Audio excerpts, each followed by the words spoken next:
बंसी गांव में दूध बेचने का काम किया करता था।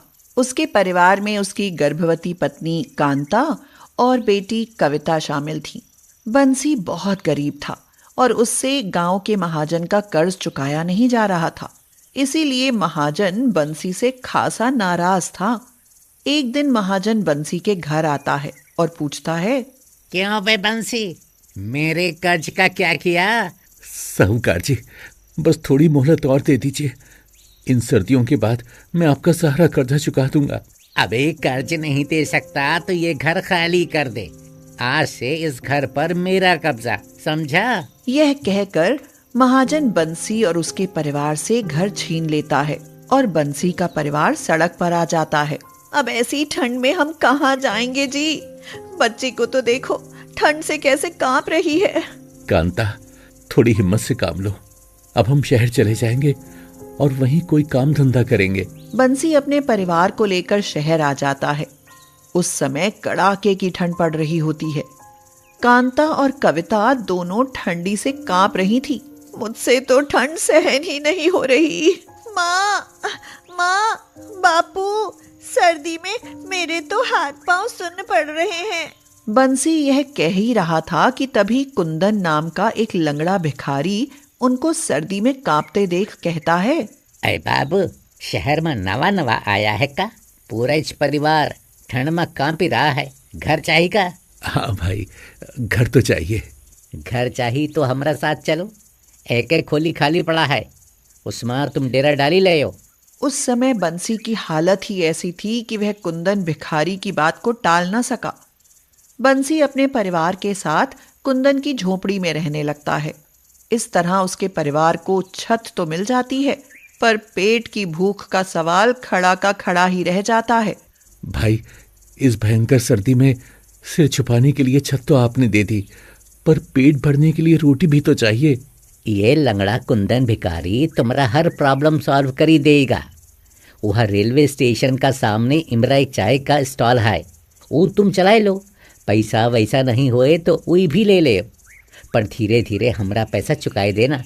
आप तो मेरे लिए भगवान है भाई, मैं आपका एक एक पैसा चुका दूंगा। उस दिन के बाद बंसी चाय की दुकान चलाने लगता है। कुछ ही दिनों में उसकी चाय की दुकान अच्छी चलने लगती है और उसके परिवार को पेट भरकर रोटी मिलने लगती है। यह देखकर कांता कहती है, गांव से तो यह शहर ही अच्छा है, कम से कम पेट भर खाना तो मिल जाता है। ये तो सही कहा कांता तूने, पर यह सब कुंदन भिखारी के कारण ही हो पाया है। अगर वो नहीं मिलता तो पता नहीं क्या होता।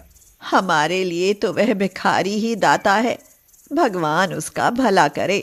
शहर में बंसी की दुकान पर तरह तरह के लोग आते हैं और दो पैसे भी अच्छे बनने लगते हैं तो उसे बुरी संगति में दारू का शौक लगाता है। शुरू शुरू में तो यह शौक रहता, पर फिर दारू की लत बन जाती है। बंसी अपनी कमाई शराब में उड़ाने लगता है। अरे भाई, पियो और जियो, ये शराब पीकर सब भूल जाता हूँ। अरे मैं तो कहता हूँ भाई, भगवान ने ये शराब हम गरीबों के लिए ही तो बनाई है, ताकि 2 घूंट पीकर हम सारे गम भूल जाएं।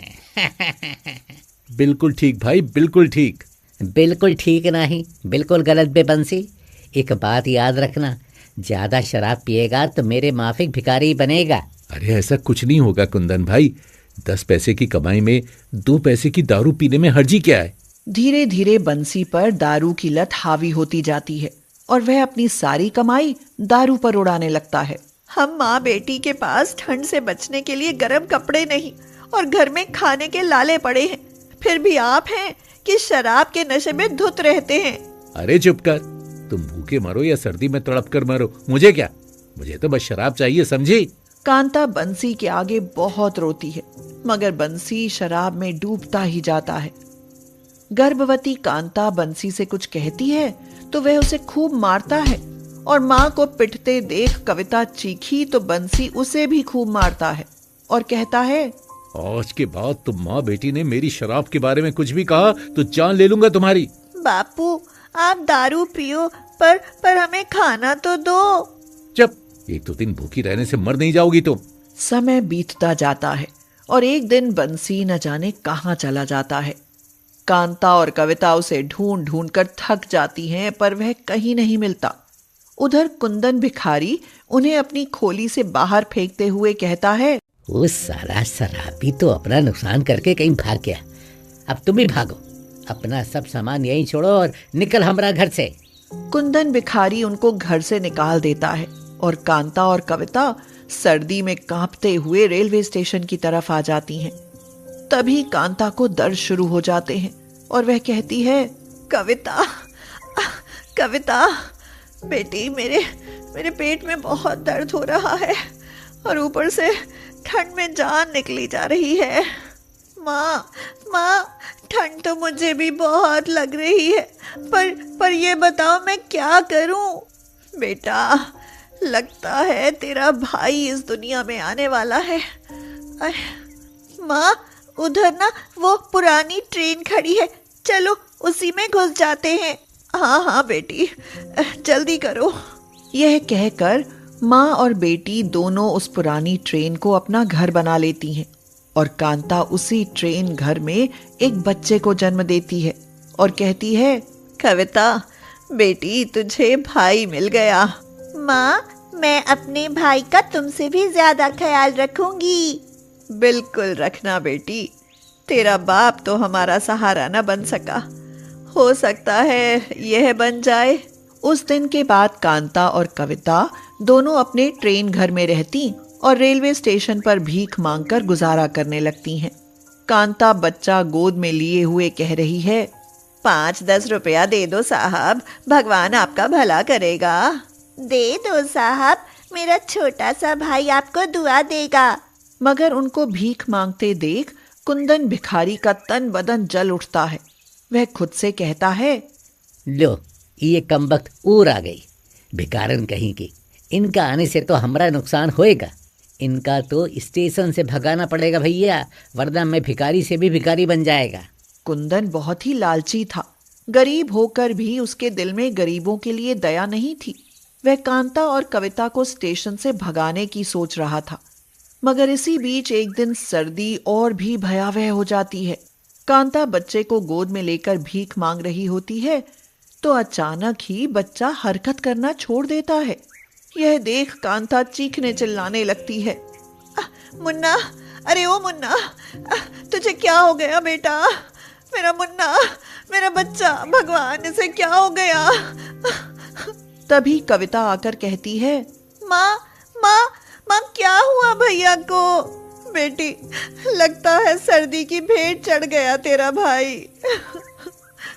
कांता और कविता को ऐसे रोते देख कुंदन भिखारी को तो जैसे मन चाहा फल मिल जाता है और वो कहता है, अच्छा हो अगर इस भिखारिन का बच्चा ठंड या तड़प कर मर जाए, फिर तो ये दोनों यहाँ से भागी जाएंगी। मैं अकेला भीख मांगकर खूब कमाई करेगा। मगर तभी न जाने कैसे कुंदन भिखारी के मन को क्या होता है, वह लालच और बैर छोड़ इंसान की तरह सोचने लगता है। वो बंसी तो जाने कहाँ जा मरा, ये बेचारी विपदा झेलने के मजबूर है। क्यों ना मैं ये का ब्रदर बनकर इनका साथ दूं, कम से कम अपना अर्थी पर रोने वाला कोई तो हो जाएगा।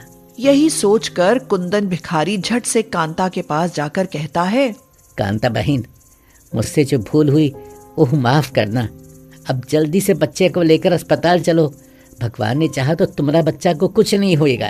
यह कहकर कुंदन भिखारी कांता को लेकर अस्पताल जाता है और डॉक्टर बच्चे को देखकर कहता है, आप चिंता ना करें, बच्चा ठीक हो जाएगा। इसे ठंड लग गई है, इसलिए कुछ दिन अस्पताल में रखना पड़ेगा। ये बात है तो पैसा का चिंता ना कीजिए साहिब, हमारी बहन का बच्चा के इलाज का खर्च हम उठाएगा। जब कांता का बच्चा ठीक हो जाता है तो कुंदन भिखारी उन्हें अपने घर ले आता है। फिर कुछ दिन बाद बंसी भी वापस आ जाता है और सब खुशी खुशी रहने लगते हैं। शुभी 23 साल की हो गई थी। अब उसके माँ बाप को उसकी शादी की चिंता सताने लगी थी। उनकी शादी के 9 साल बाद बड़ी मन्नतों के बाद शुभी ने जन्म लिया था। शुभी अमोल और पूजा की इकलौती संतान थी, इसीलिए वो दोनों उसे अपनी जान से भी ज्यादा प्यार करते थे। अब पूजा सुनो। क्या हुआ? अमोल बोला। मेरे दोस्त ने शुभी के लिए एक लड़का बताया है। लड़का इंजीनियर है, उसके पिता का बहुत बड़ा कारोबार है, बहुत अमीर लोग हैं। पूजा ने पूछा, लेकिन अगर उनकी कोई मांग हुई तो? अरे देखा जाएगा, एक ही तो बेटी है हमारी, जितना हो सकेगा उतना करूंगा, पर अपनी बेटी की शादी बड़े ही धूमधाम से करूंगा। जैसा आपको ठीक लगे। शुभी ने सारी बातें सुन ली और कहा, मम्मी, मुझे नहीं करनी शादी। मैं आपको छोड़कर कहीं नहीं जाऊंगी। मेरे बाद आप दोनों अकेले हो जाओगे, आपको कौन देखेगा? शुभी की बात सुनकर पूजा बोली, ये तो संसार का नियम है मेरी बच्ची, एक ना एक दिन बेटियों को दूसरे घर जाना ही पड़ता है। शुभी अपनी माँ के गले लग गई और रोने लगी और बोली, सब बेटियां जाती होंगी पर मैं नहीं जाऊंगी। अगले हफ्ते बुलाया है मैंने उन लोगों को। अगर बच्चों ने एक दूसरे को पसंद कर लिया तो रिश्ता पक्का समझो। अरे हमारी बेटी राज करेगी, राज। अगले हफ्ते पुरु अपने परिवार के साथ आया और शुभी से शादी के लिए हाँ कर दी। पुरु की माँ ने पुरु के कान में धीरे से कहा, पुरु, तू देख ले, लड़की तो सुंदर है, बाकी घर को देखते हुए नहीं लगता कि दहेज में कुछ मिलेगा। पुरु अपनी माँ से बोला, चुप करो माँ, बाद में देखेंगे। पुरु के पिताजी ने कहा, हमें लड़की पसंद है भाई साहब, अगर आपको लड़का पसंद हो तो रिश्ता पक्का। अमोल और पूजा की तो खुशी का ठिकाना नहीं रहा। अब भाई साहब, कोई लेन देन की बात हो तो अभी बता दीजिए। मेरी इकलौती बेटी है, अपनी तरफ से कोई कमी नहीं छोड़ूंगा। ये क्या कह रहे हैं? अरे भगवान का दिया सब है हमारे पास, बस बारातियों की आओ भगत में कमी नहीं होनी चाहिए। शादी तय हो गई। अमोल ने अपनी हैसियत से ज्यादा अच्छे प्रबंध किए। शादी हो गई। शुभी ससुराल आ गई। खूब धूमधाम से शुभी का स्वागत हुआ। मेहमान आए हुए थे। सबने शुभी की तारीफ करी। पुरु की माँ की सहेली ने कहा, बहन जी, बहू तो तुम्हारी लाखों में एक है, पर दहेज में क्या लाई है? पुरु की माँ बोली, वही सब है जो लड़कियां लाती हैं। सोचा था इकलौती बेटी है, खूब लेना देना करेंगे, पर ये देखो, सोने का हार और सोने की ही अंगूठी दी है मुझे। भला आजकल सोना कौन देता है? मेरी बहन के बेटे की शादी में उसे सारे गहने डायमंड के आए थे। हाँ। पुरु की माँ की सहेली ने जवाब दिया, कोई बात नहीं, जो दिया सो ठीक। पुरु के दोस्त बोले, अरे यार, तेरे तो मजे हैं, 4 व्हीलर मिली है। काहे के मजे यार, मैंने तो मर्सिडीज के लिए कहा था, उन्होंने ये थमा दी। शुभी इस तरह की बातें सुनकर आंसू बहा रही थी। उसके पापा ने तो उसकी शादी के लिए जी जान लगा दी थी।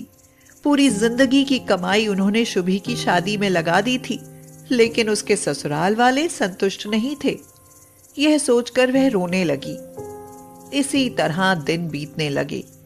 यूं तो शुभी के सामने सब अच्छा बनकर दिखाते थे, लेकिन बात बात में ताना मारने में कोई कसर नहीं छोड़ते थे। 1 साल बीत गया। शुभी मां बनने वाली थी। पुरु आए दिन शराब पीता और उसके साथ मारपीट करता। शुभी ने यह बात अमोल और पूजा से भी नहीं कही। वह नहीं चाहती थी कि उसके मम्मी पापा दुखी हों। शुभी का रंग पीला पड़ने लगा। वह दिन रात घुलने लगी। पुरु की माँ बोली, देख शुभी, अगर मेरे पोता हुआ तो डायमंड का नेकलेस लूंगी। हाँ, कह देना अपने मायके में। और हाँ, मुझे भी इस बार मर्सिडीज चाहिए। शुभी ने कहा। माँ, मैं ये सब कैसे कहूँ अपने पापा से? उन्होंने मेरी शादी में अपनी सारी जमा राशि खर्च कर दी थी। इस पर पुरु की माँ बोली, शुभी बेटा, शादी की बात अलग थी, अब जब नाती होगा तब भी तो हमें 4 लोगों को जवाब देना पड़ेगा कि हमारे समधी जी ने नाती आने की खुशी में ये सब दिया है।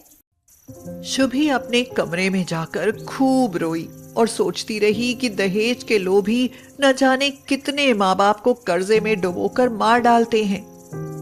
शुभी अपनी मम्मी को सब बताना चाहती थी कि उसके ससुराल वालों की मांगे बढ़ती जा रही हैं, लेकिन जानने के बाद उन पर क्या बीतेगी यही सोचकर चुप रह जाती। कुछ दिनों बाद शुभी ने एक प्यारे से बेटे को जन्म दिया। जितनी वह खुश थी उतनी ही दुखी भी थी, क्योंकि वह जानती थी कि अब पुरु और उसके परिवार की मांगे शुरू हो जाएंगी। पोता होने की खुशी में पुरु के माँ बाप ने एक शानदार पार्टी का आयोजन किया। सभी रिश्तेदारों को बुलाया गया और शुभी के हाथ में एक मायके से आने वाली सभी सामान की लिस्ट भी थमा दी गई। शुभी बोली, पुरु, मेरे माँ बाप जो देंगे ठीक है, लेकिन मैं उनसे मांगूंगी कुछ नहीं। शुभी, वो सब तुम्हारा ही तो है, तुम उनकी अकेली वारिस हो। वो इतनी जायदाद का क्या करेंगे? उनके बाद भी तो सब तुम्हारा होगा, तो पहले क्यों नहीं? शुभी गुस्से से चिल्ला पड़ी और पुरु को एक जोरदार थप्पड़ रसीद कर दिया। पुरु, तुम कितना आगे की सोचे बैठे हो, ऐसा कभी नहीं होगा।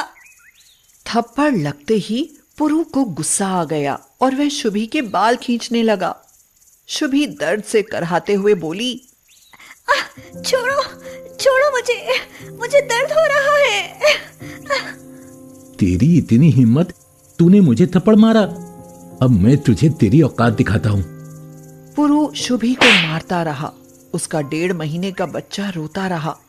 आवाज सुनकर पुरु की माँ भी वहां आ गई और वह पुरु से बोली, तूने मेरे बेटे को थप्पड़ मारा, अब तू देख मेरा बेटा तेरा क्या हाल करेगा। शुभी हाथ जोड़ते हुए बोली, माँ, मुझे छोड़ दो, अब ऐसा नहीं होगा। इस पर गुस्से में पुरु की माँ ने कहा, तो कल को तुम मेरे ऊपर भी हाथ उठाएगी? हाँ? नहीं माँ, ऐसा कभी नहीं होगा। शुभी रोती रही, गिड़गिड़ाती रही, लेकिन पुरु और उसकी माँ को उस पर दया नहीं आई। पुरु उसे घसीटते हुए रसोई में ले गया। वह तड़पती रही, चीखती रही, चिल्लाती रही। पुरु ने उसके ऊपर मिट्टी का तेल डाल दिया। शुभी की आवाज और तेज हो गई, छोड़ो मुझे, बचाओ, कोई है? मुझे बचाओ। अरे, ये तुम्हारे घर से चिल्लाने की आवाज कैसे आ रही है? गलती से दरवाजा खुला रह गया था। सभी पड़ोसी अंदर चले आए और माँ बेटे को बहू को आग लगाते हुए रंगे हाथों पकड़ लिया। ये सब क्या है पुरु? तुम बहू को आग लगाकर मारना चाहते हो? पुरु और उसके माँ के चेहरे पर हवाइयां उड़ने लगी। उनके पास कहने के लिए शब्द ही नहीं थे। पड़ोसी दूसरे पड़ोसियों से कहता है, चलो जी, पुलिस को फोन करते हैं। पुरु ने भागने की कोशिश की, लेकिन लोगों ने उसे पकड़ लिया। थोड़ी ही देर में पुलिस आ गई और उन्हें पकड़ लिया। सर, हमने कुछ नहीं किया। शुभी ने खुद आत्महत्या करने की कोशिश की थी। तुमने आत्महत्या करने की कोशिश क्यों की शुभी? सर, मेरे पति और मेरी सास ने मुझे मारने की कोशिश की। मेरे ऊपर मिट्टी का तेल डाला और आग लगाने की कोशिश की। वो तो शुक्र है इन पड़ोसियों का, जो समय पर मेरी आवाज सुनकर मुझे इन्होंने बचा लिया। ये सब लोग इनके गुनाह के गवाह हैं। इनको इनके मन मुताबिक दहेज नहीं मिला, मेरे पति को मर्सिडीज कार नहीं मिली और मेरी सास को डायमंड के गहने। चलिए पुरु जी, आपको थोड़ी हवालात की हवा खिलाते हैं। और माता जी, आप अगर कोई आपकी बेटी के साथ ऐसा करे तब आपको पता चले। हवलदार, डालो हथकड़ी और ले चलो इन्हें।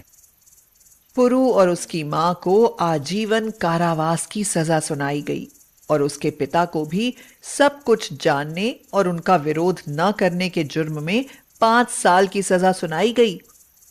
अस्पताल से आने के बाद शुभी अपने बच्चे को लेकर अपने मम्मी पापा के पास चली गई और अपने बेटे के साथ एक खुशहाल जिंदगी जीने लगी। दहेज एक ऐसी कुप्रथा है जो न जाने कितनी बेटियों को निगल जाती है। ऐसे लोगों को कड़ी से कड़ी सजा मिलनी चाहिए।